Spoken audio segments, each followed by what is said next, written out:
Arizona's family investigates claims of an elaborate scheme targeting renters. A Valley woman says she almost lost a $1,000 security deposit to someone she thought was a real estate agent. Turns out that home was never for rent. Austin Walker getting answers and warning others of the red flags to watch for. Renting a home is already stressful, from doing the research and finding it to filling out an application and providing all of your personal information. But imagine, instead of a verified seller, a random person has everything. It's all in the details. I work from home. I just want more space. Alexis Bogiatzis with her own personal checklist. It would be nice to just have at least maybe one extra closet or one extra bedroom. Searching for the next step. A house, a townhouse is really kind of what I'm looking for right now. But in this story, sometimes when you zero in on the details, you forget to look at the bigger picture. And that's definitely a learning lesson. After scouring the internet, And I found this really nice property. she says on Realtor.com, a 3-bedroom, 2-bathroom home in Scottsdale for rent, fully renovated. It was $2,300 a month. It was too good to be true. I clicked the link on there to, request more information and to tour the property. The following day, receiving this text message from someone named Frederick. We see you're interested in the property. Would you like to move forward? A few days later, Bogiatzis shows up for the scheduled tour. I had pulled up to the property.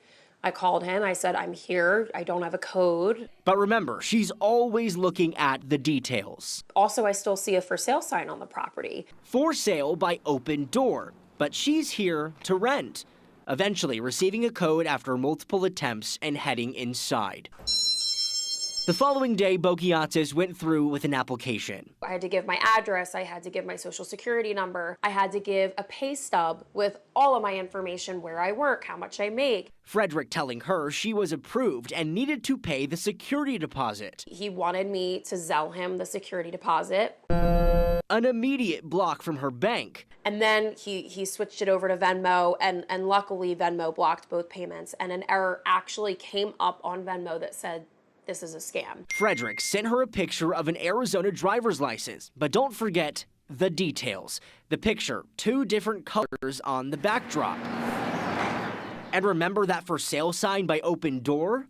We found it online, listed for sale for almost $750,000. We reached out to the company about this, asking, who is Frederick? Opendoor says it does not rent homes, and their employees would never request payment via Zelle, Venmo, or other peer-to-peer apps, saying bad actors copy legitimate for sale listings and falsely represent themselves as owners and agents.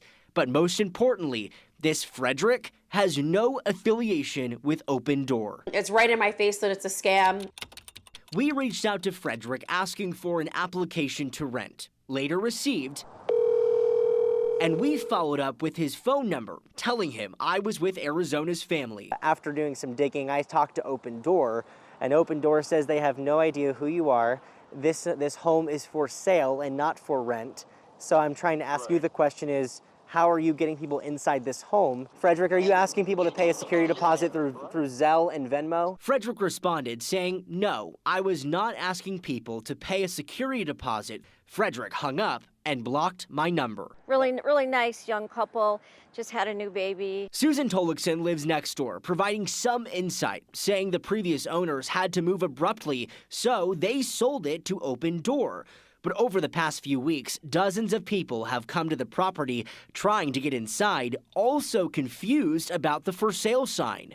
Oh, I just feel bad for anybody that got scammed by that guy. That's terrible. It's a takeaway. Bogiatzis sitting on her couch, still looking for the perfect home to rent. Do not work with someone who claims to be a private landlord working for a private homeowner. But now stepping back. It really is something I'll look at now. Focusing on the bigger picture and the details. If you are looking for a home, Zach Heen, a real estate agent here in Scottsdale, says these scams are becoming all too common, and there are a few things that you can look for. It's almost like your gut feeling. The best thing is to meet the person. If you don't ever meet the person, it's going to be, who knows if it's legit. If you meet the person, at least you'll be able to talk to them and go through steps. He adds, if it feels too good to be true, it probably is. Bokiatsis says she has filed a police report and is working with Scottsdale police, and they currently are investigating. In the newsroom tonight, Austin Walker for Arizona's Family.